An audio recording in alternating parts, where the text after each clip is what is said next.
both me and Amit wrote on our LinkedIn that we'll create a $1 billion company. हमको billion के zero भी नहीं पता होंगे, कैसे बनेगा ये भी नहीं पता था, पर सपना बड़ा देखा था. So you basically go for the moonshot. India में ना tier 2 towns में there's immense amount of talent. Shows like Shark Tank have also contributed in making startups mainstream to an extent. We kept on kind of saying no to investors because we did not know what to do with the money. People take the money and then figure out what to do. You guys were reverse. Anurag Jain is the co-founder of Jaipur-based CarDekho Group. CarDekho Group employs 6,000 people across 7 businesses housed in 5 cities and has executed 4 ESOP liquidity events, embedding ownership into the company's long-term growth model. Only the leadership does not get ESOPs. Everybody gets ESOPs depending on the kind of contribution they are making to the organization. You don't start with on a position of mistrust. People want to grow, people want to do good work, people want to contribute, people want to create an impact. What do people who are part of that system aspire for?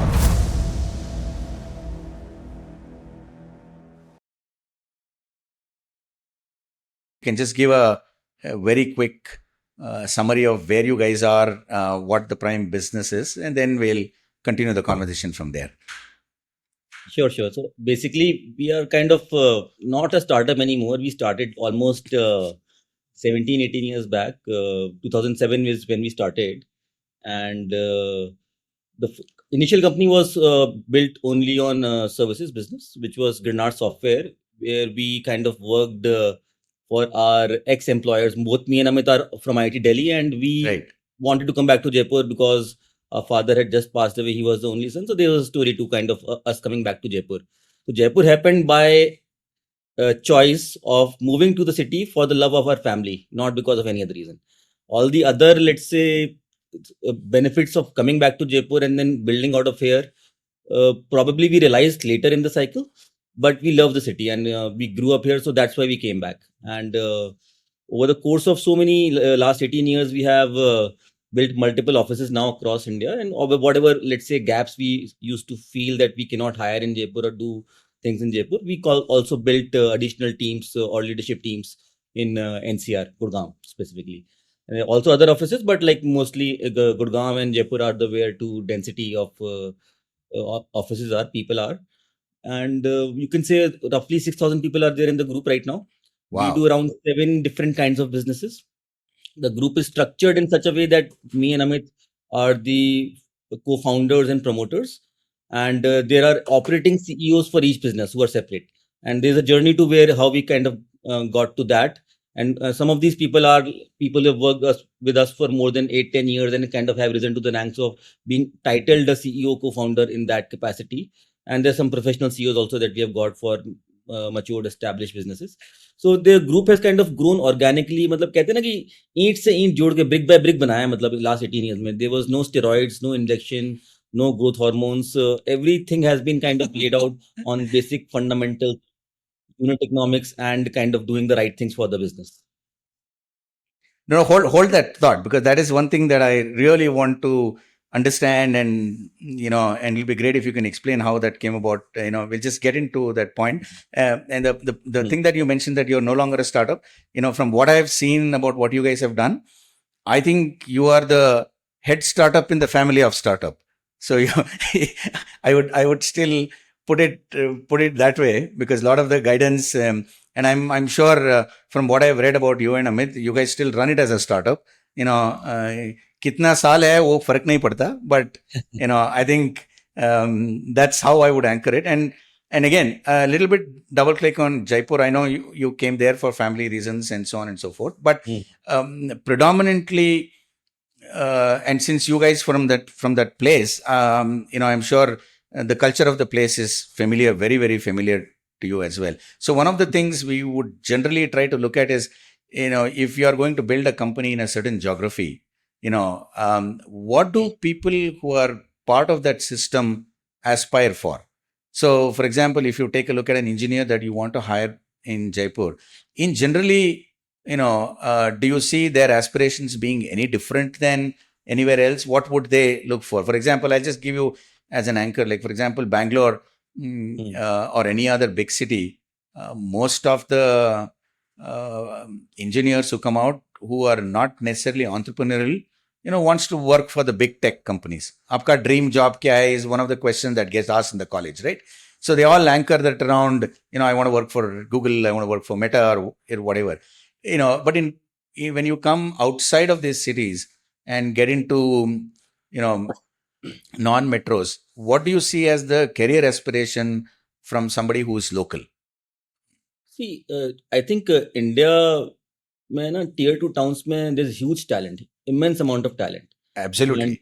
all of these major metro cities that kind of are in the, let's say, the Gurgaons and the Bangalores and the Mumbais, इन सब में मतलब I think the talent है वो सारा मतलब यहीं के tier 2 का ही गया हुआ है frankly. Absolutely. There's very little talent so it's a function of population density. So generally the hunger and growth and aspirations for people who basically are in towns, their aspiration is to go to the capital city. Capital city वालों की aspiration होती है कि दिल्ली पहुंच जाए. So there's always a upward trend. Delhi वालों की होगी कि न्यूयॉर्क पहुंच जाए. So there's always a upward Right. trend in terms of what the city has to offer. Having said that, if there are enough opportunities within your own ecosystem or the, let's say, area you live in, you would eventually want to come to that. And that's what we have seen, that aspiration wise there is no difference, honestly. People want to grow, people want to do good work, people want to contribute, people want to create an impact. It is for the ecosystem in that city, does that allow those aspirations to get met or not? The aspirations are not always financial in nature. The aspirations are also social in nature. The aspirations are also, for example, the new generation, we talk about so much of Gen Zs and whatnot. Right. If they don't have a great nightlife in the city seems boring to them. So they want to also have a quality of life, work-life balance where they can chill, cafes, maybe some hangout places, maybe some drinking places, maybe some dancing places, and let's say a social structure around it, other than their, let's say, work life. So I think when we were probably started to work, हम लोग सोचते थे कि ना बस काम ही करना और कुछ नहीं करना. But I think Yeah, we learned exactly. to get that wisdom key. There's also need to be some kind of balance on all work and no play makes Jack a dull boy. Maybe there's a, let's say, fine balance to it. And I think that the new generation definitely is much more matured in kind of chasing what they really want and deciding what they really want. Otherwise, we were kind of probably were a little late in the cycle to kind of get to that point. So how much has Jaipur changed in the last 20 years in terms of exactly what you mentioned? Is it a representative of how the rest of the country has changed? I think it may have changed faster because it's a capital town as compared to, let's say, Ajmer or a Jodhpur. Jodhpur, Because the number of and I'm talking probably in general for all capital cities. Her state की capital city में the investment is generally higher than the, let's say, next 5 major towns. Correct. And Jaipur has also experienced that.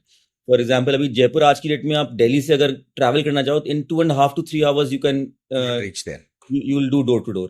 This is like going from Ghaziabad to, let's say, Gurgaon in a single day. So from that standpoint, the infrastructure has been amazing. The roads have been built over the last 20 years. And the cost of living is quite low, relatively low. It's not as low as, let's say, a Jodhpur or a Ajmer, but it is significantly lower than a Gurgaon.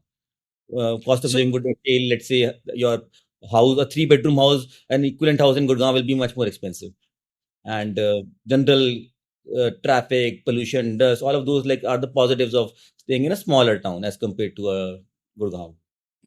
What about when it comes to entrepreneurship? Do you see more youngsters now? I mean, I hear all the time that the Jaipur startup scene is like going crazy. A lot of people wanting to start and so on. Is that a new phenomenon, or it was there before and just that they did not have access to the resources? It was not there before, honestly. I mean, when Okay. we started out, there was no, let's say, company who basically would probably venture into this space. There were some services companies, but not very limited product companies. And times have changing. I think 2010-12 ke baad se, even the erstwhile leadership of the country, Prime Minister Modi ji, kind of gave it a branding, startup India. So Right. I think, and newspapers have been kind of also celebrating these startups. And podcasts like these have also kind of been instrumental in kind of putting the startups on the roadmap. And shows like Shark Tank have also contributed Absolutely. to kind of making startups mainstream to an extent. So from that standpoint, startup में आप कोई कर रहा है, कोई काम है, job कर रहा है, entrepreneur भी है, all of those things are kind of looked upon now. कि भाई कुछ कर रहा है, कुछ करने की कोशिश कर रहा है. So that's पहले थोड़ा सा होता था कि यार तू क्या कर रहा है, लाइफ में रिस्क ले रहा है, मतलब ढंग की नौकरी कर ले, मतलब इसमें क्या होने वाला है तेरा. That was the attitude 20 years back. That attitude has changed significantly with people opening up to kind of letting people do or letting their families do what they want. having said that, Jaipur जैसे शहर में number of startups बहुत ज़्यादा हैं. I think I mean you can pull out statistics from DPIIT, but Jaipur is probably in the top 10 cities where the number of startups is Exactly. highest. Exactly. But I think the ecosystem which basically favors growth of these startups, that still is work in progress. Bangalore में हर cafe में you will basically find an investor or a pitcher kind of sitting and kind of having a conversation. Getting those kind of meetings, Correct. that kind of exposure, getting mentors who can basically contribute in your journey actively and not just like going to a speaking session and kind of listening to them. Those things are still kind of work in progress because the lineage of successful startups is starting to build in a town like Jaipur. There's few startups which have done really well coming out of the city. I mean, we have done well. Minimalists has done well. Dealshare has done well, although moved out, and bunch of others. Thrilophilia is doing well. So there's handful, but if you count, let's say from a Bangalore or a NCR, the list is endless.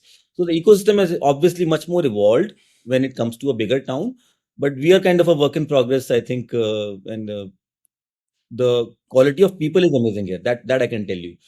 The ideas are good, the quality of people is amazing, and the right investment into the entire space probably can help boost in the ecosystem further. So how accessible are folks like you guys? I mean, you mentioned a bunch of companies, and you guys, you personally yourself and Amit have done a great job in terms of, getting the name out there. But is there a structure where these people can come and talk to you, or is it just, they just cold call and cold reach out, and that's cold call तो आज का ज़माना खत्म हो गया. I think communication has taken different leaps and bounds. So obviously, for startup investing, there's a division in the company which basically looks at that. So in adjacent spaces, we kind of there's a IR team and a M&A team which basically people can basically talk to them, and on filtration process, basically the IC committee kind of sends them forward. So we've done a bunch of investments in different adjacent areas where the company is doing well. On the other side, where Amit, since he joined Shark Tank, we had opened up a family office, and that family office is not very active because there's also a lot of operating work in the company. But there are certain opportunities where the family office can also kind of contribute if the, let's say, parent company is not willing to invest into that adjacent space. So those are the two areas. Basic mentoring, I think whenever, let's say, there's a referral or somebody comes across or talks, obviously mind space is shared, but it's not as deep as it probably can be for helping a ecosystem brand. But I can share a story. मतलब कई बार क्या होता है कि आपको पता नहीं होता कि आप कहाँ पे कुछ touch कर जाते हो. I went for a lecture in a college, and it was like 6-7 years back, and last year I went to a startup event and hosted by Sequoia. There was one of the founders who was from Jaipur, and he was from that college. And on a casual conversation, he said that you guys had come to my college, and I listened to you that day, and you guys were kind of saying that on the stage कि startup कर लो, क्या दिक्कत है, fail ही हो गए, अगर 1-2 साल fail होने के बाद भी a failed entrepreneur also kind of is valued in the industry. So I thought, why not? And then basically that was my turning point or inflection point where I stopped chasing a job and then started to pursue my idea. And here is where I am kind of now funded by a large investor and kind of doing well. So small inflection points probably also create dents somewhere. But active mentoring and helping the business out and strategizing, that is hard to do for, let's say, a large scale. But let's say if you're an investor in that company, then we basically go an extra mile. We'll hold workshops, we'll hold strategy sessions, we'll expose our internal teams or functions to kind of help out their functions on how to do better. So those kind of help is available if there is, let's say, a strategic investment from the company side. Oh, that is fantastic. So in terms of hiring of these people and so on, when you guys started out, was the pool big enough? Has the pool changed? I'm sure, with a lot more engineering colleges, a lot more students coming out, the pool of engineers or even product people have increased, right? So typically, if you are hiring a team in Jaipur versus NCR or Bangalore, how would you do it differently? Any suggestions for people to figure out that this is some cultural nuance you have to take care of, because of whatever reason. In your own experience, did you guys go through anything that was different? See, people work for their managers. I mean, they need to idolize their manager, and people also leave their managers. People don't, let's say, 100%. leave company. So 100%. from that standpoint, when we started out, obviously nobody wanted to work in Jaipur. Any brilliant people did not want to work in Jaipur, but we had to inspire them to kind of. So when we started out, we basically hired a bunch of hungry freshers. There was no lateral hire that we did in the first batch of hiring in Jaipur, and we kind of trained them in ourselves. Both me and Amit used to hold lectures and kind of teach them in basic skills of Wow. in the industry. So that This was is after employing them or before employing them? after employing. Okay. And then basically we would absorb those people on the, let's say, production floor and kind of start out from there. And initially we were facing hiccups ki na log join karte the. We had no brand, we had no name. The salary was also very low. We were like self-funded. There was no investments. 2007 में हमने start किया था, पर funding हमने 2014 में raise करी थी. तो तब तक salaries were also moderate. I'll not say low, but like moderate in compared to, let's say, Jaipur standards, and definitely lower than the NCRs and Bangalore's of the world. So people would basically get trained, and then the attrition problem was also there. So what we did was we basically opened up a training institute, like a finishing school. And in that finishing school, we used to basically hire. So that was a separate initiative headed by we hired a director from NIIT. उस time पे जो NIIT after की coaching होती थी, वो बंदा वो चलाता था. Correct. We would basically then groom and finish students, and then the cream we would select for hiring. And then we basically were very employee friendly company. There was flexible work hours, there was flexibility in kind of, आजकल सब कुछ normal है, उस time पे नहीं होता था, but we were kind of very open to kind of let people come in and come out as long as they believe that they are productive. So the culture of the company was very trusting. You start with trust. You don't start with on a position of mistrust. You start with a position of trust that this person is going to put in his 100% effort, and if given a task, he'll basically work extra day in and out. And we would basically also do the same. We were basically also, if there were night outs in the office, we will also be there with them in the trenches and kind of doing those night outs. I'm talking about the initial growing years of the company, where these hungry, smart, young people, but from tier 2, tier 3 colleges. मैं और अमित तो IT से थे, but these people were like from, let's say, tier 2 and tier 3 colleges, but wanted to do better in life. And I believe कि talent पूरे India में, like I said, IITs, IIMs के outside भी बहुत सारा talent है. You just need to groom them, hone them in the right skilled areas, and basically they'll do wonders for you. आज की डेट में हमारे उस टाइम के जो हायर्स हैं, more than let's say 15 years plus, बहुत सारे हायर आज भी साथ में काम करते हैं, and they are in leadership positions for the organization. As we grew along the journey, we also started Fantastic. When we grew in size and scale and revenue, and especially after the first funding that Sequoia gave in 2013. और उसके बाद से there has been a healthy mix of lateral hires and the people who have had a long vintage with the company. And there's also been acquisitions along the way where we have gotten talent externally from the acquisitions, and they've also grown along with the way. The company policies are very meritocratic, very performance oriented, very the rewards are also linked to that. So there's no differentiation between a lateral hire or acqui hire or acquisition or let's say old vintage employee. People who are more deserving basically get to grow more. That's the culture that we have set up in the organization, and that has resulted into the position that we are in, where different businesses are kind of thriving their own culture, with the basic fabric being woven by us so many years back. So would this training type of mechanism would still be required? For example, if you have to set up a team now, not in Jaipur, but let's say in Jodhpur, would you still need something like this, or you think this was required back then, and abhi to, you have other mechanisms to get this? Give them certain skills on day zero, so that when, let's say, they get exposed to working in production environments, they basically are productive and efficient. आज के ज़माने में उसके ज़माने में फ़र्क इतना आ गया कि आज के डेट में the way technology is changing, those periods are shrinking, and the correct students coming out of colleges are much smarter than what we were coming out of colleges. So I believe that training probably that deep training is not required anymore. Having said that, I think the cultural familiarity, the product familiarity, there needs to be at least a 2-week boot camp. A 2-week boot camp to make sure that the person basically, where you don't 2 to 4 weeks का boot camp में अंदर आप ना अपना जो भी आपको let's say process है, product है, technology stack है, tools हैं, without expectation of let's say any productive work, you should basically be investing into the team members, and that will probably do आपके इतने सारे AI tools आ गए आज की डेट में, तो मतलब frankly so many things that you can basically do if you know what prompt engineering basically can do. and what a design engineer can do or a UX engineer can do. There's so many tools available. In your company, your process plus let's say some innovation layer. If both of these kind of are part of that 2 to 4 week bootcamp, the employee will be much more productive. That's what we think. Fantastic. There's so much to learn there.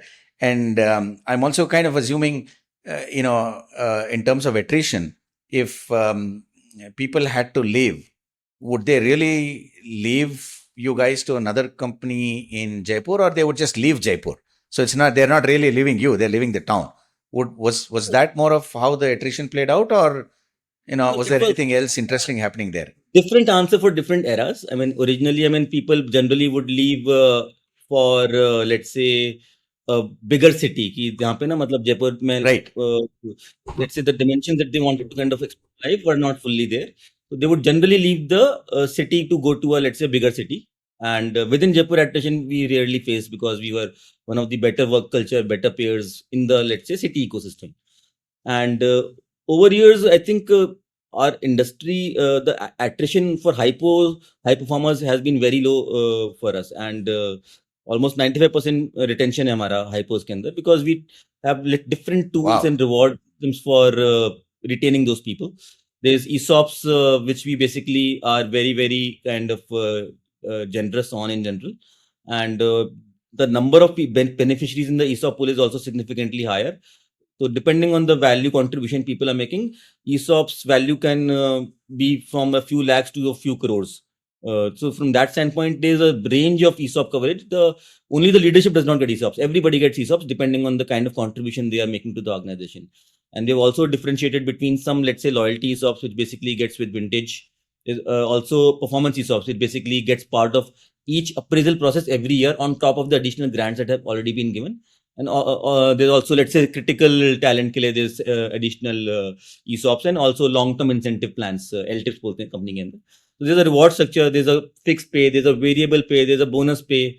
Those are direct cash rewards, and there are also equity rewards. Right.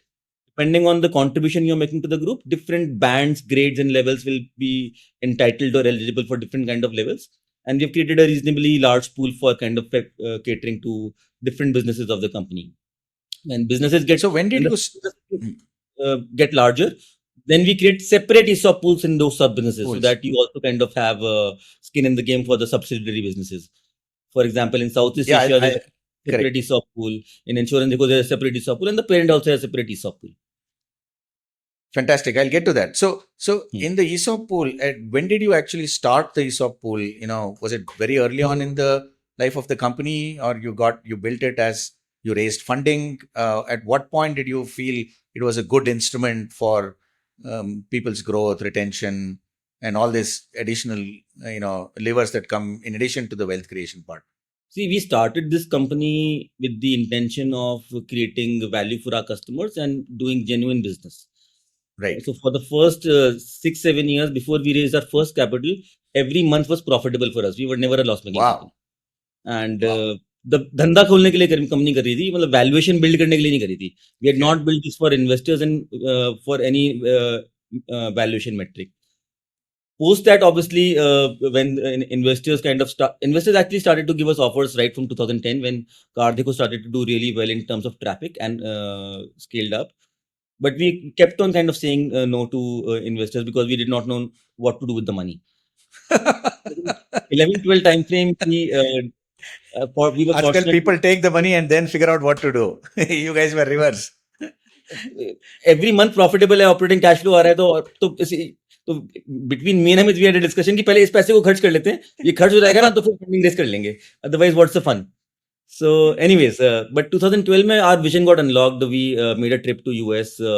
We एक large auto tech company and they kind of were exploring international expansion, and they opened the doors on what they were doing in US, and we were kind of excited to see what they were doing, and we believe that auto tech and the other adjacent spaces of used cars or insurance or finance, they'll be equally big in times to come. So there'll be a journey to it, but they'll also be bigger. So that's when we decided we should basically raise money and kind of invest into these particular areas. And once we did that, and coming back to your question, उस time तक तो धंधे की तरह चल रहा था काम, तो it was 50-50 between me and Amit. But when we raised our first capital, उस टाइम पे we carved out a ESOP pool for the employees, and we contributed towards the ESOP pool directly, हमने directly so that they could be this. And over the years, last 2014 to 25 now, almost 26 now, 12 years में multiple rounds of dilution have happened on us and the investors to increase the amount of ESOP pool to cater into more, Fantastic. let's say, people getting a beneficiary part of the pool. Fantastic story, man. So in terms of ESOP, one was obviously the company was growing, you had external investors, and so on and so forth. But in terms of explaining ESOPs to employees and so on, was there any challenges there? Did people see immediate value? They appreciated you guys for sharing part of the company, or it kind of gradually evolved in terms of understanding what this means to them as individuals See, are most concerned? people on day zero did not understand. Either they kind of just read the mail, shut it, or if there's a printout, just put it in the drawer and forget about it. They did not But really. उनको पता था कि पैसा बनने वाला है इससे. I mean, this is like a wealth kind of. Most people believe that whatever company is doing will benefit them, but क्या होगा, कैसे होगा, the mechanics were not fully kind of known to them. I'm talking about especially people who kind of grew with us. 7-8 साल से काम कर रहे हैं, अभी अचानक से कुछ equity मिल गई. They did not see full value out of it. But people who basically we acquired over the journey, there was some equity swap deals, some cash, so they obviously understood Correct. the value of ESOPs a lot more than people who probably were not exposed to it.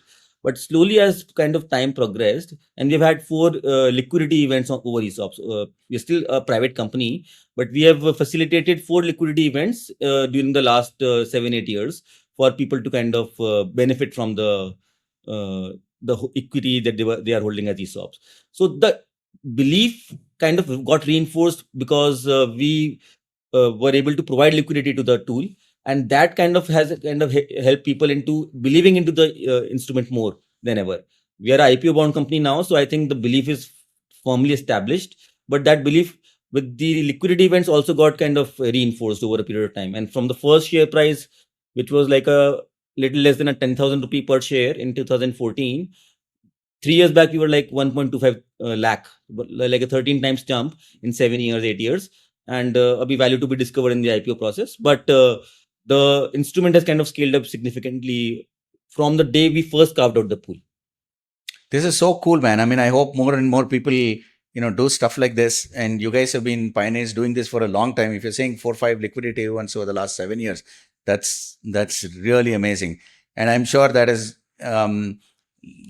helped improve your internal culture as well. Though we don't want to equate wealth with culture in some sense, but the fact that the founders are sharing wealth and people are, and this wealth is probably changing their lives, some in small ways and some in big ways. Is there any story of any employee whose life has been significantly changed? I mean, obviously we don't need to discuss names, but any incident that you can think of which kind of really made you happy that हमने अच्छा किया है यहाँ पे, somebody's life really changed? Today, if I kind of look back at the group, almost 500 plus beneficiaries of the ESOP pool, almost 60 plus billionaires should be created. So wealth creation is obviously one part, because people equate success with some kind of, let's say, validation in the society. Correct. On the financial metric scale.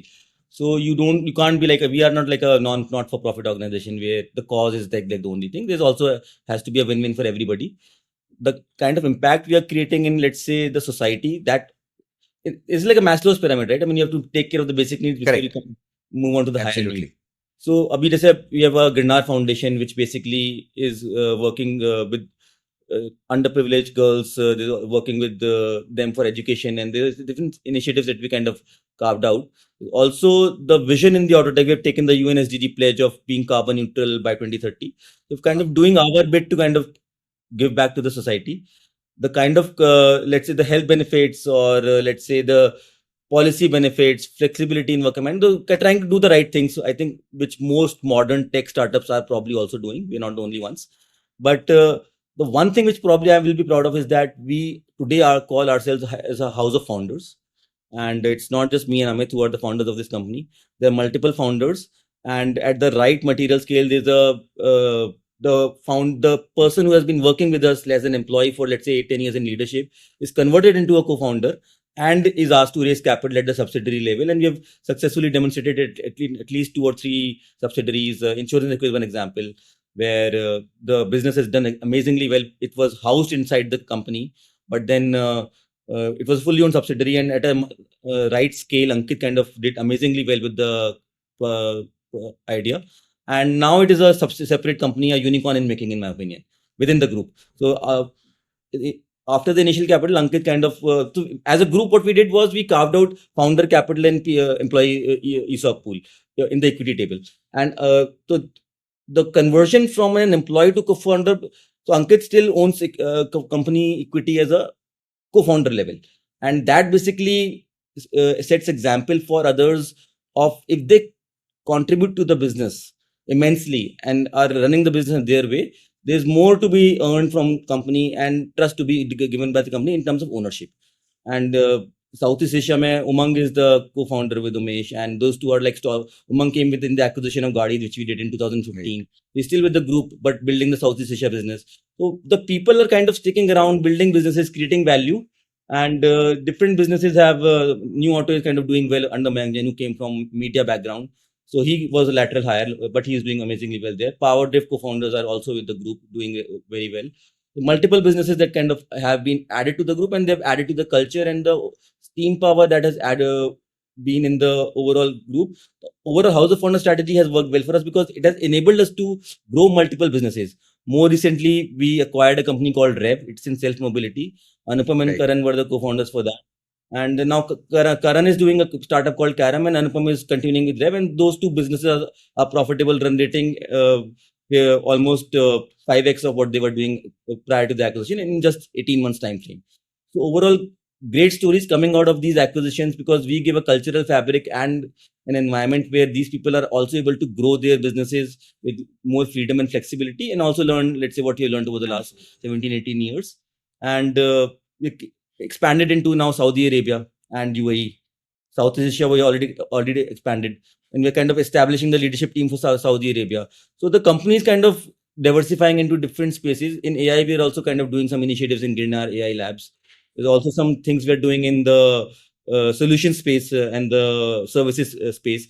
So multiple businesses with multiple lines of evolution, with multiple growth levers. That is where we kind of envision ourselves as. Education initiative where we have a business called Rupee, where we work with the banks to kind of facilitate loans and whatnot. It's a lending marketplace, and these banks had a problem of, let's say, getting their first level hires, sales hires for CASA balance and whatnot. So to facilitate, and we also had kind of our feet on street who used to do that. So we have created a business called Crackhead, where it's a finishing school for creating these sales oriented folks. And that business is also run rating close to now 40 crores annualized. Wow. I'm wondering, is there something that you guys are not doing? No, that's the next thing that I want to unpack in terms of, CarDekho's growth, right? Obviously, there seems to be three different paths that you have taken. One is organic growth, whatever, the main CarDekho product is. And then you've done a bunch of small acquisitions, which are in almost direct related business. I don't know if I can call that aggregation, but whether it's Zig Wheels, Gaadi, and so on. And third is this model where somebody in the company picks up an adjacent business, whether it's InsuranceDekho or some other stuff, and you let them loose and saying, here is your capital, and here is, like you rightly said, a cultural fabric, and here's the support that you need, and let's go try this business. Typically in the VC world, there used to be a position called entrepreneur in residence, right? Where somebody comes in, just is hanging around the founders, trying to look at what pieces of data is there and see if there's some adjacent business coming in. Now, you guys seems to have done all three, where organically, directly grow the business, which is probably what most founders would do. And then there's acquisitions, and then this model, which is very similar to a venture studio. When we'll come to incentives and motivations later. But how did this happen? Did this, was there like one opportunity presented for you guys to experiment, or was there any other like a fundamental thought behind trying to grow this way? So 2015, after acquisition of Gaadi, me, Amit, and Umang were sitting and kind of deciding what the company can probably become. And then we carved out these initiatives like insurance and finance primarily, and then used cars. These are the three major adjacent spaces that we kind of wanted to invest. So Right. every 2-3 years, we basically try to sow seeds, because every growth curve will basically have a hockey stick once in their lives, and then basically Correct. it'll have a steady state growth based on the market macro. So our uh, thought was to sow seeds every 2 to 3 years of a new business, and basically see how much it grows, and basically try to nurture it with our cultural philosophy, and let it have the hockey stick growth, because we are solving for the group for the next 50 years. We want to have a growth vector which makes the group grow at a hockey stick rate all the time consistently. That's what Correct. we strive. And we have been kind of blessed with to have people in the journey who have kind of contributed towards that growth. And the first part where the organic growth comes, because any new business will have a faster growth initially, but then as it matures, for example, our new auto business, which is the most mature business, the CarDekho one, that is doing around 25% growth year over year. It is also better than the industry standards and better than the next competitor, but it is like a plateaued growth. It's plateaued in terms of, let's say, how we expect it to behave, or the But business. is CarDekho still the larger piece of the business in terms of revenue, or you're very So you can say the 5 major contributors, CarDekho will be the, let's say, 1/5 or 1/4, somewhere in that wow. range. Okay. The lending marketplace is also almost all businesses contribute equally. The 4 large businesses, and then Fabulous. all the other smaller businesses combined together. So in terms of acquisitions, were this more like whether it's Gadi or Zigwheels, was there a complementary business they bought, or you thought of adding them just to expand the current CarDekho business as Each well? acquisition had a different philosophy, and Zigwheels came with a huge content and editorial following. It was a Times of India initiative, so Right. the overall group kind of the brand itself was there was a consumer connect there. Gadi came with a lot of used car innovations that they had done, and so these two came with a different, let's say, set of things. PowerDev came for the media and YouTube following that they had in production capabilities. So every acquisition had a different theme to it in terms of what it will do. And there was also some there were some acqui-hires and some acquisitions. So buying IQ, Connecto, some of the smaller ones, Right. Help on Wheels. We acquired a bunch of companies. Not everything basically was able to integrate cohesively, but most of them were able to integrate cohesively. And we also have made our mistakes in the past, where we were not able to absorb the growth by doing these acquisitions. So some of the founders also left. Okay. But the strategic acquisitions, we were able to kind of excite and retain those people at least. So Did you guys acquire any smaller competitor, or they were all supporting adjacent businesses? so you can say Zigwheels and Gadi were kind of Correct. competing to an extent at that point of time, because everybody was building similar new car platform and used car platform. So they were kind of competing to that extent.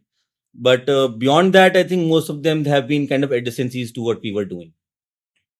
And in terms of, again, we don't need to get into the specifics, but in terms of the things that didn't work, now looking back, was there anything that you see, okay, here is why it didn't work? It need not be just people, right? I think even what I've seen, at least in my experience in the Bay Area stuff, I mean, Cisco was a very big acquirer of a lot of startups. And the common complaint was Cisco will integrate. The first product after integration will work. But then post that, the second product and the third product, basically the roadmap of the acquired company generally tends to fall away unless the CEO of the acquired company becomes part of the management group here. Now, which is what part of the philosophy that I heard you say, that a lot of these guys came and they also became part of the founding team, and both in terms of incentives and culture, that were aligned. So is there any learnings from the ones that didn't work, both people and non-people wise? So I think the group has evolved over the years. I mean, the first part of acquisitions we did in 2015 to 18 timeframe, we also kind of learned from the mistakes. There was something called a management bandwidth. You can't focus on everything. So Right. there was roadside assistance business we kind of bought. We were not able to focus on that. So the management bandwidth, along with the, let's say, founder zeal, those need to kind of combine to create that magic. Absolutely. And we were able to do that to some businesses, but not to all businesses. So we realized that by just getting everybody together on the same platform and letting people run will not help. You need to create some kind of constructs and structures around it. So we now have something called a SLT, Senior Leadership Team, and all the leadership for these individual businesses is part of that SLT. We meet every 2 weeks or every 3 weeks, depending on the schedules, and then we kind of share ideas on what we are doing in our businesses, and we kind of me and Amit are like the common threads across all the leadership teams, and they kind of talk to each other forcibly through that construct. They also talk outside those meetings, but that's a platform where people can come and open up and also share their results and listen to other business performances, challenges, etc., etc. So that definitely helps in creating that fabric. We also have a lot of town halls where we like a group town hall and then the business town hall. So there are, let's say, some procedures or SOPs we have kind of evolved over the years to keep people engaged, to keep leadership excited, and updating them of, let's say, different thoughts, conversations, plannings that you're doing, knowing them ahead of time. So the stakeholder communication and management is also very important factor in that. L&D, whether the employees are learning or not, leadership coaching for the, let's say, these business heads. So those small little initiatives add up in kind of defining whether people feel excited to work or not, other than the monetary part, of course. And these acquisitions that you did, I believe quite a few of them were outside of Jaipur, right? Or I think all of them were outside of Jaipur. Mostly were outside of Jaipur. There were very few from Jaipur. Since there is the Jaipur team and there is these teams that are acquired from outside, did these teams continue operating independently? I mean, at a larger people level, like not all teams outside of Jaipur are acquisitions. There's also organic growth of, let's say, people we have hired. Oh, okay. So, now, so you hired for CarDekho also outside? Yeah, obviously. CarDekho का जो CEO है आज की date में Mayank, he sits out of Gurgaon. Okay. So okay. Our CFO sits out of Gurgaon. So depending on the leadership, let's say, skill we wanted to build. So Jaipur has roughly around 1,200 employees out of 6,000 pan India. And Gurgaon will also have, let's say, 4 or 5 different offices now. We also split off, try to give an autonomy to these businesses also. InsuranceDekho now has a separate office. It was earlier housed within the group's office and as a sub business unit, but now it has a separate office of its own. Rev has a separate office of its own. And now we have last year carved out the office for Rupee also. So the corporate office in CarDekho sit in one place in on IFC on golf course. Rupee sits out of a different place. So the autonomy also increases as the businesses are growing in scale and size. Different functions also are also now InsuranceDekho has its own HR team, own IT team, own admin team. So earlier the group umbrella would basically be giving these services, but at the right maturity and scale, the CEO also gets empowered to kind of run all these functions under himself. So it's more of a thing that we have kind of tried to deliver. No, that's what I was trying to get to. Like, for example, if let's say you acquire a company in Gurgaon, they are in Gurgaon and they have like 500 people. Now they want to expand. Let's say adding another 200 people. Did you look at, okay, why don't you add this 200 people in Jaipur, versus in Noida? Was that even a conversation? No, it's a choice of the founder who wants to kind of expand. So, for example, we acquired Rev, and Rev does not still work from our offices. It still works from its old office, and it has the autonomy to grow to whatever place or thing, because they own their P&Ls, so to speak. The central functions basically where cybersecurity or some other things which basically they were not kind of investing on, those group structures gave. Marketing function ho gaya, HR function ho gaya, IT function ho gaya, stuff like that. And I'm assuming all these acquisitions were like 100% acquisitions. So you basically took over the complete company and then managed the ESOPs between whatever they had and the parent company, or how did the ESOP integration work when these acquisitions took place? See, frankly, ESOP जो उनका committed pool था, वो तो obviously that carries forward to the acquired, let's say, thing. कुछ जगह जैसे and every case is different. There is not single formula for those things. Okay. If we let's take over the entire company, like Gaadi, we took over the entire company. Then we basically obviously gave the people of Gaadi the ESOPs in the parent pool, because the Gaadi ESOP pool did not make any sense. Okay. But for a different company, like let's say some other company, which basically we acquired, but kept the autonomy of the company and the business separate. So that business, for example, in Southeast Asia has a separate ESOP pool now. People joining in Southeast Asia will get a ESOP of Southeast Asia also. so some leadership of Southeast Asia may have a ESOP pool in the parent of the company, but the people hired to grow SCA business will have a ESOP pool separately carved out because it already exists in that geography. So somebody working in Jakarta will have a ESOP pool of the SCA business, not for the parent business. But the leadership of SCA team will have a ESOP pool in the parent company. So this fairly complex, right? In terms of, because not everyone is 100% own subsidiary. Some of them are also raising their own investment. So it's very custom. When let's say after whatever capital investments we had thought for kind of investing into that business, for example, SCA we did 30 millions of investment so far, and they have raised 50 million of capital. So we encourage the founders to raise more capital externally to get validation and also let's say prove the hypothesis that the business is kind of scaling to what it should, and that creates value for the group as well as for the founder who also has ESOPs within the let's say the limited geography or company that he's working for. तो उस founder के लिए तो दोनों जगह let's say there is cherry on the cake, and from that standpoint it also keeps the rewards exciting if the business does really well. And you guys you should do a master class on this topic, just figuring out how to integrate all this, make sure that incentives are aligned, different people, empowering them, making sure employees are taken care of, and some, like you rightly said, because of common shared infra resources may want to have incentives in both places and so on. It's such a fascinating topic. Now, you hire A+ people, you don't need to manage them. They basically do all the magic and you basically get to take the credit. Having said that, you need to have a guardrails and cultural fabric which basically spans across all these people. No, you're being very modest. I think a lot of these things requires the right intent to begin with, and second, obviously the people who are whom you are getting on board also needs to be part of and embrace that culture. But I'm sure it's something that is being set by having a clear vision is important. Having a clear vision on what you're trying to do is very important. If you can communicate your vision clearly, people align to the vision and basically do wonders. Then having a clear reward structure on what it may mean if let's say business does from X to Y, that range, what does it mean to them? That thing is also very important. The job each individual is doing, how does it impact the larger organization? Explaining that at every node, every band, every level, that is very critical. Exactly. Our HR operations basically does a fantastic job of kind of creating job responsibilities, what it means to grow from one level to another, what additional responsibilities will come. Just time ke saath promotion hota aisa nahi hota. You need to kind of add some certain skills to kind of grow in life. So every level is mapped. So lots of kind of art and science blended together to kind of create this fabric.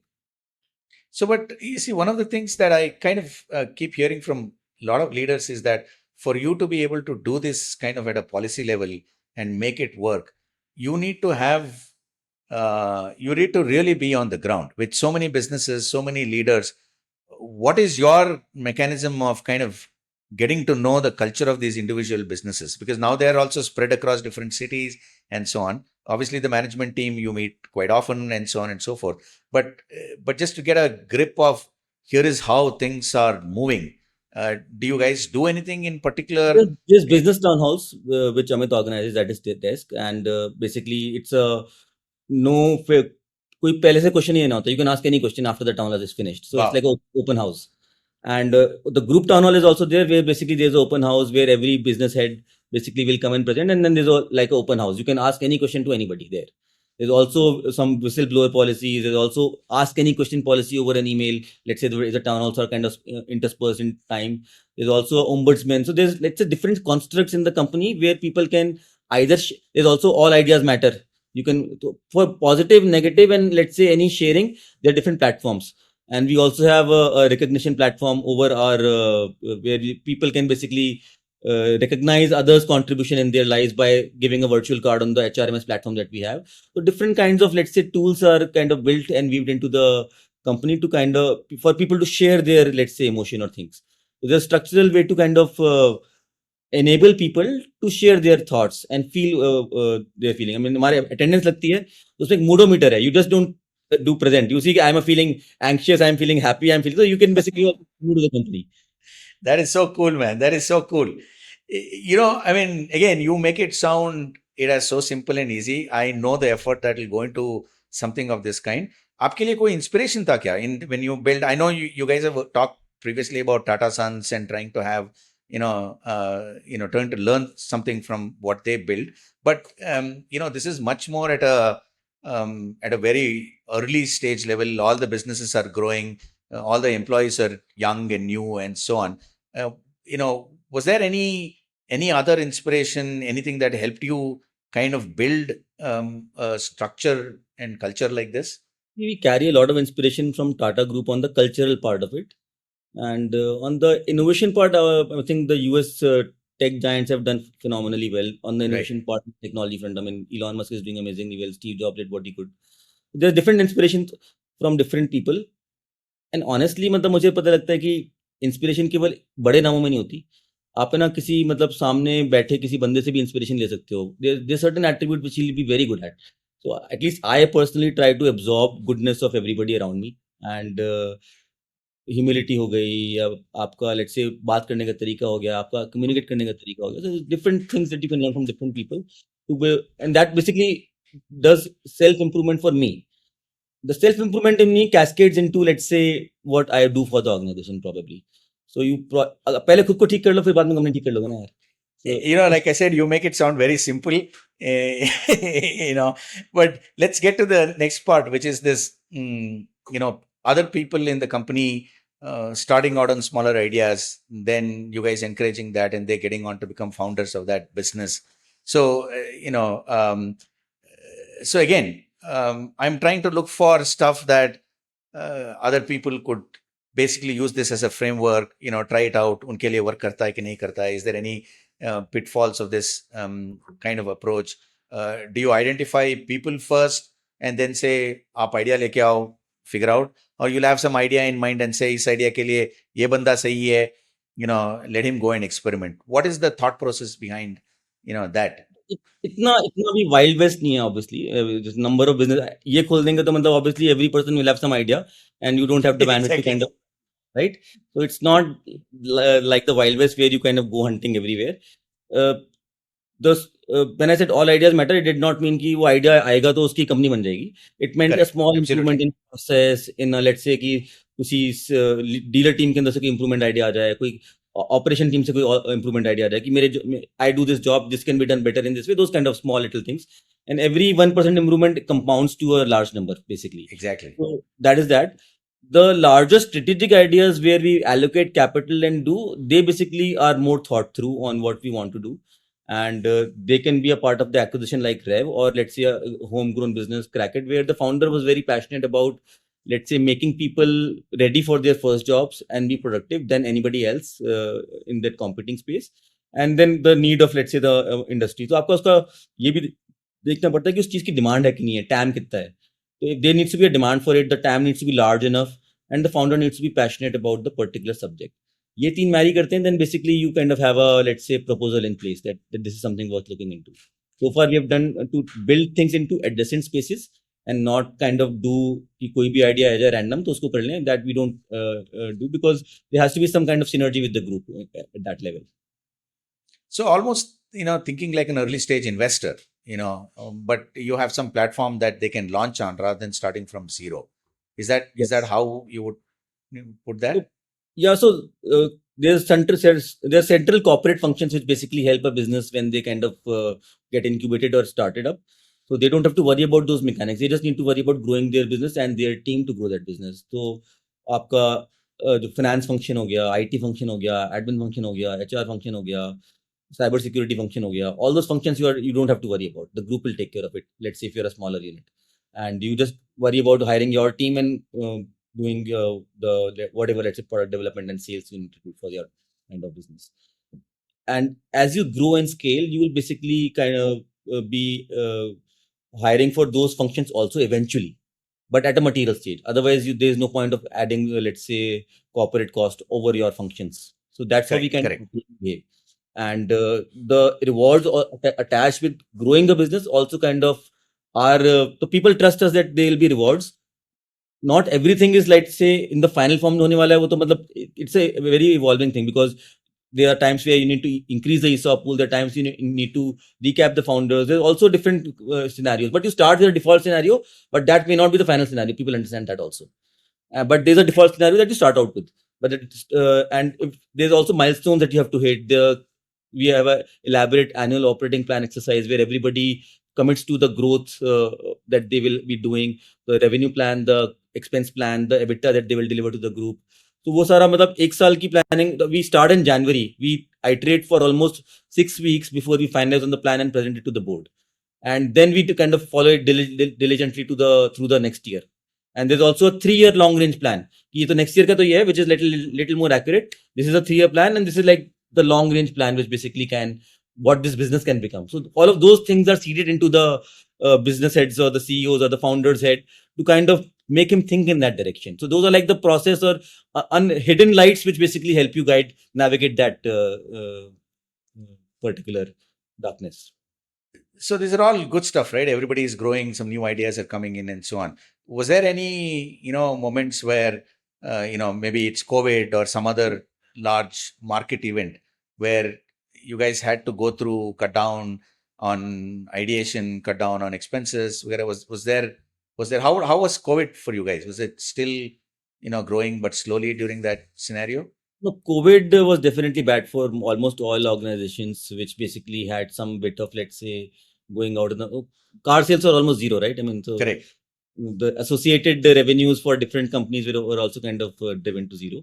So COVID was bad for us. We also had some bit of downsizing during that period. And there's also been 1 or 2 instances in the past where the loss was high enough for us to kind of curtail on certain initiatives that we were kind of facing. But in all those situations, we have kind of always put our people first. So जैसे Covid का example दूं मैं, तो उस time पे let's say group में होंगे 5,000-5,500 लोग होंगे. There was a certain salary bracket under which there was no salary cuts. Founders, me and Amit, went to zero salary. Leadership team contributed 50% or more depending on what they had to kind of contribute. And then little people who kind of were, let's say, had larger salary CTCs contributed more to the, let's say, pool versus uniform cut across. And let's say a certain number से नीचे zero cut था basically, so that people can survive their day-to-day lives. So that's how we kind of designed the, let's say, downsizing and cut for going through COVID. And even when we do these liquidity events over ESOPs, the leadership team also is capped to a certain number. Otherwise, they don't eat the entire pool of, let's say, liquidity we are generating. So that people at least get liquidities at their levels also. So people with larger allocations get capped at a particular number too, so that they don't realize everything. No, I'll come to that. That's a very important point. But just staying with the COVID-like scenario, anyone who had to take a pay cut and so on and so forth, did you guys do any adjustment on equity for them, or eventually you let the market catch up to, There was some adjustments given in equity also. ZTP दिए थे हम लोगों ने for people who kind of had तो zero price के shares दे दिए थे, so that once kind of we kind of get back into the healthy state again, the financial losses recovered at that later point. Wow. So let's get to liquidity. I know you guys, you said multiple liquidity events and so on. The idea was, and pretty much that's why we started what we are doing, in terms of the private market staying private for a long, long time. And some individual who joins these companies in their mid-20s literally goes through a decade or so working, and they go through life changes, life-altering events, requirements in terms of capital changes and so on. So this whole thing of one big event happening at the end of 10 years, 15 years, making something does not typically work for everybody. So in terms of what you guys have done on the liquidity, and you mentioned a great point, and that's like an absolute fabulous thing to do, to cap it for senior people so that everybody gets to participate. Now, in the multiple events that you guys did, the capital was coming from the profit pool. How did that come about? What was the structure in which the liquidity actually happened? See, we are now a profitable company, but after we raised our first funding, we obviously invested into brand marketing, technology, and other initiatives. So we were a loss-making company for 6-7 years down, and different businesses were in different stages of, let's say, the amount of loss they were doing. But जहाँ पे ज़्यादा investment था वहाँ पे loss भी था. InsuranceDekho initially was a loss-making company. It has broken even last quarter only. CarDekho उस time पे, because of all the marketing we were doing, was loss-making, but now it is profitable. Same for rupee. So the liquidity events that were generated on the back of a new investor coming in at a particular round. And then basically we let the ESOP pool participate in that round as part of the negotiating tactic for the incoming investor to also do some secondary for the thing along with the primary investment. So that was how Okay. design was constructed. There was one event where we did a buyback within the company, but all the other three were basically based on the back of the incoming investor at a higher valuation. So in these things, if I'm like, let's say I'm a young startup founder trying to set up an ESOP pool and looking at providing some sort of liquidity, what do you think should be the right time frame to look at? 4 saal ho gaya, 5 saal ho gaya, you start looking at liquidity, or you disconnect that from the time? So honestly, जो time frame है ना, that should be material for the growth to happen, in my opinion. Because when you enter and when you, let's say, are kind of trying to do that liquidity, if the delta is kind of quite large, which means you've created value. It Correct. should be a function of creating value, in my opinion. But आप आपने, let's say, अभी नई company खोली है, pre seed आपका let's say 10 million है, आप 50 million में पहुंचे हो, अब वो material नहीं है for anybody to kind of look at that. Absolutely. So you need to have a material growth in value creation for you to kind of thinking of unlocking those tools. Otherwise, you're still work in progress. At every stage you can't give one drop of, let's say, gratification. उससे तो फिर आप उनकी salary structure उसको वैसे कर लो कि you basically link it to performance or company performance and kind of add that tool. In my view, ESOP pool at least 3 to 4 year time frame होना चाहिए आपको before you start to liquidity. And typically in the liquidity events that you guys have done, was there anything surprising you learned from how the employees use this liquidity? Because we do liquidity for growth startups, right? And we hear like very interesting reasons why somebody picked up a liquidity. Obviously, it's only partial liquidity because you want them to continue with the company and grow. Now, in terms of people using it for XYZ reasons, it's, anything interesting that you see, anything that surprised you in terms of? So most people, I think, end up either clearing off their EMIs of their house or end up buying a house. Okay. So I think that's the primary thing that people kind of look at once they kind of get some liquidity at their ends, and also improving lifestyle, if not buying a house, and maybe a better rental house or better car. Maybe so the value contribution probably lies in the lifestyle, which encapsulates all these kind of luxuries, so to speak. And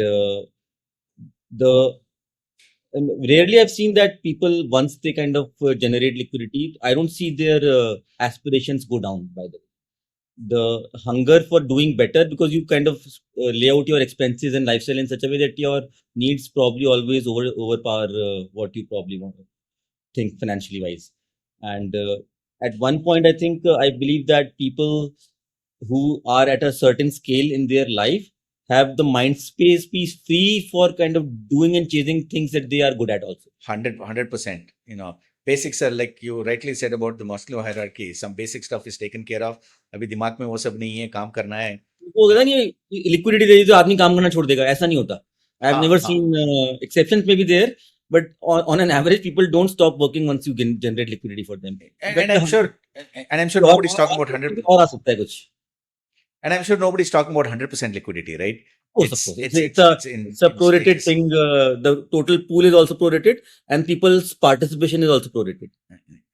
And one of the things that I really liked from what you guys said, I don't know if it was you or your brother or both of you said this whole thing about, banda above danda. Now, that was... Banda fir danda. Yeah, so apt. Now, again, you are a family of startups. It's not just the two of you. There's so many people who are coming in.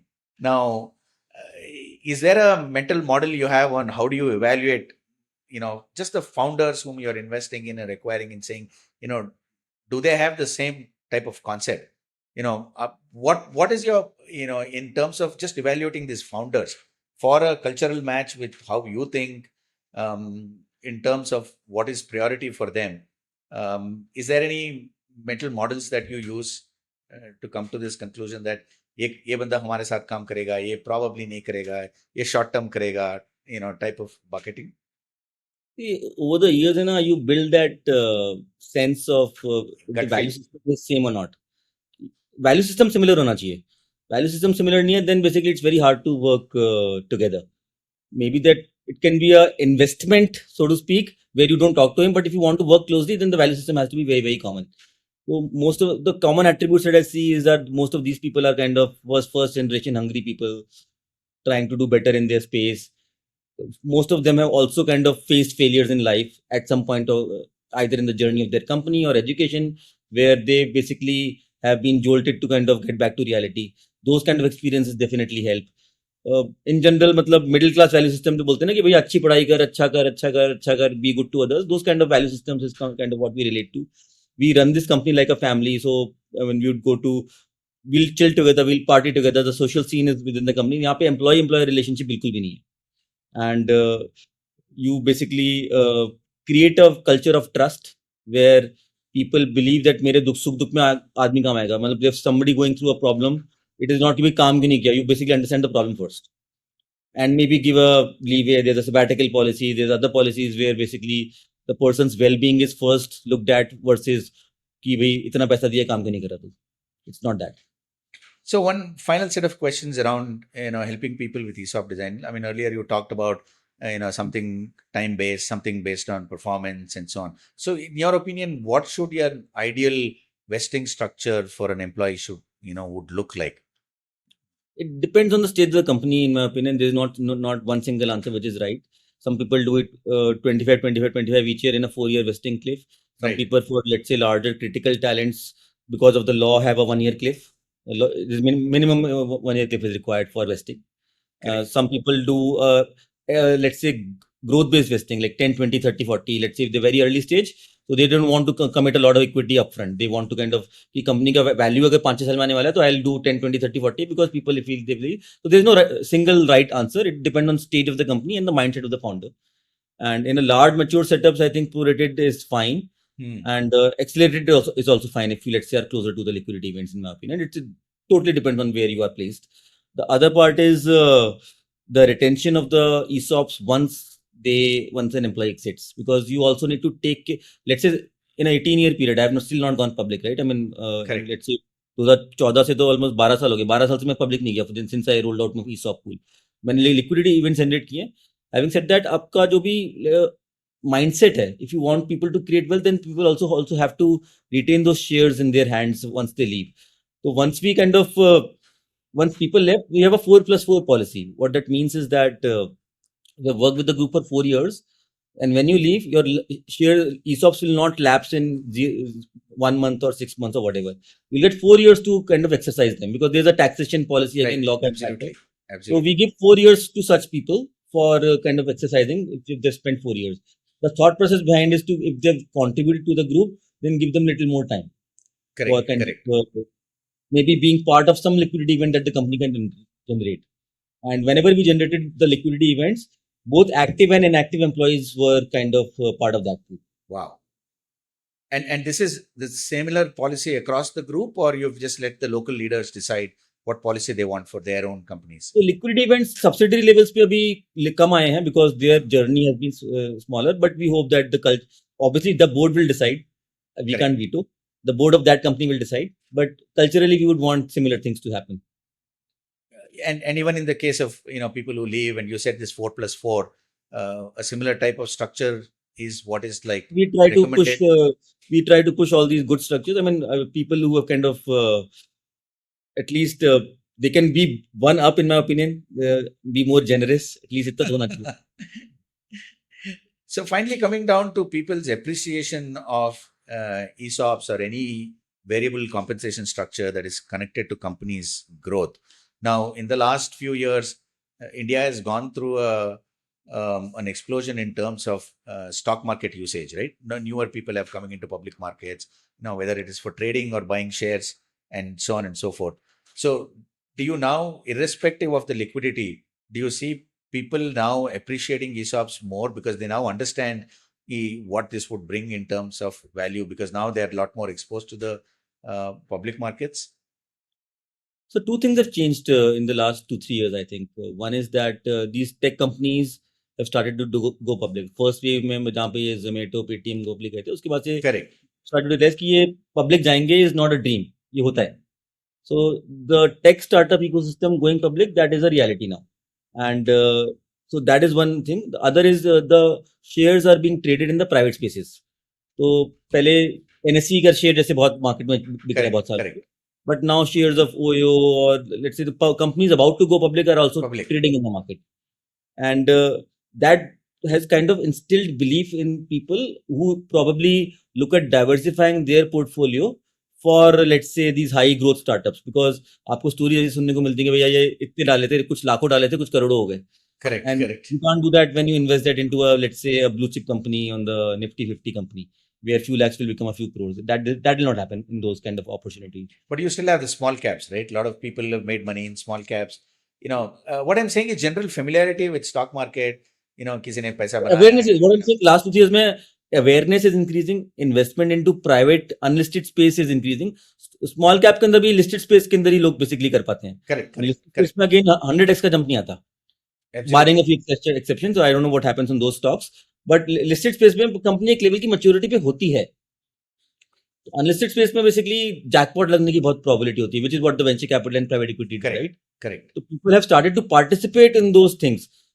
HNIs are definitely ज़्यादा करने लगे, family offices, but I've also seen people who have done reasonably well 15-20 years of career and kind of investing small part of their allocation portfolio into these, let's say, either through fund of funds or directly if they know, let's say, the founder. Most people actually start family round today. आज की date में note करोगे तो friend and family round क्या होता है? People चल ठीक है 3 लाख ले ले, 2 लाख ले ले, 5 लाख ले ले. Exactly. That kind of a thing. So in terms of employee education, in your experience having dealt with so many different cities, so many different companies, is there any recommendation that you would do कि अगर किसी company को ESOP के बारे में अपने employ को समझाना है, so what is probably the right way to do it? See, in our company we have something called a HRBP. So finance function obviously understands everything, right? कि क्या चीज कैसे correct, but we empower our HRBPs to learn about these tools if they don't know already.